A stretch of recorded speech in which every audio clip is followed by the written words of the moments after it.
to maintain the resting membrane potential. Then comes your, ano susunod sa kanya? Depolarization state. So what happens is, ano yung pumapasok mo? Si sodium. Okay. So kapag depolarization state, always remember, the sodium enters. Okay. At paano siya nag-enter? Gamit syempre yung channel. Okay. So bubukas yung dalawang gates. Okay. Now comes your repolarization state. So magsasarado ang inactivation gate of your sodium channel. Okay? So hindi na makakapasok si sodium. Ngayon, ang magbubukas ay si potassium channel. So si potassium channel, dahil kailangan niyang ibalik, okay, yung membrane potential or yung negativity doon sa mismo cell or sa inside ng terminal, lalabas naman ngayon si potassium. Paano mabalik yung negativity or potassium? Kaya nga siya tinawag na repolarization. Kasi babalik niya yung pagiging polarized ng mismo membrane. Okay? So, yun.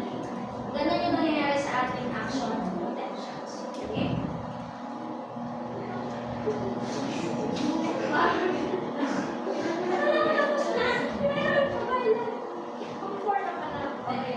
Tapusin na lang natin kung saan ako matapos. Okay? So, the role in repolarization, increase sodium entry and increase potassium exit. So, always remember, si potassium channel mabagal siya. Okay? So, ito yung tinatawag natin na action potential. Again, this one is your resting stage. At rest lang siya. Once the state is really applied, either mechanically, chemically, okay? So, it would then lead to your threshold. Okay? So, always remember, para magkaroon tayo ng generation of action potential, kailangan na talaga mag-reach ang threshold. Yan yung tinatawag na all or none principle.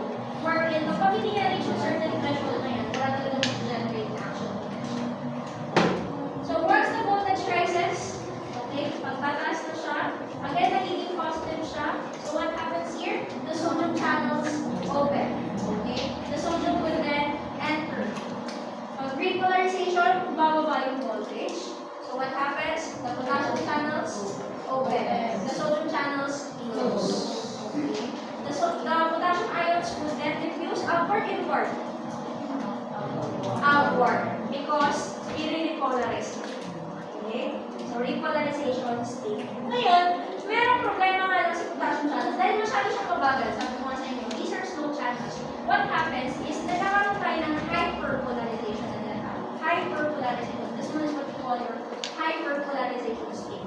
No? So, sa hyperpolarization, dahil nga, dire-diretso na lumalabas yung mga potassium, and ang bagal niya magsara. Okay? So, imbes na ma-reach niya yung certain na threshold or resting membrane potential, sumusobra siya.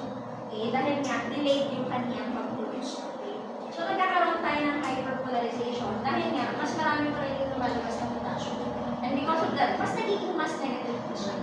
Okay? So, ngayon, paano siya may babalik from the normal? Again, we go back to the first topic, yung major contributor of our resting membrane potential, which is your sodium potassium bond, your potassium link channels, and your sodium. So, sila na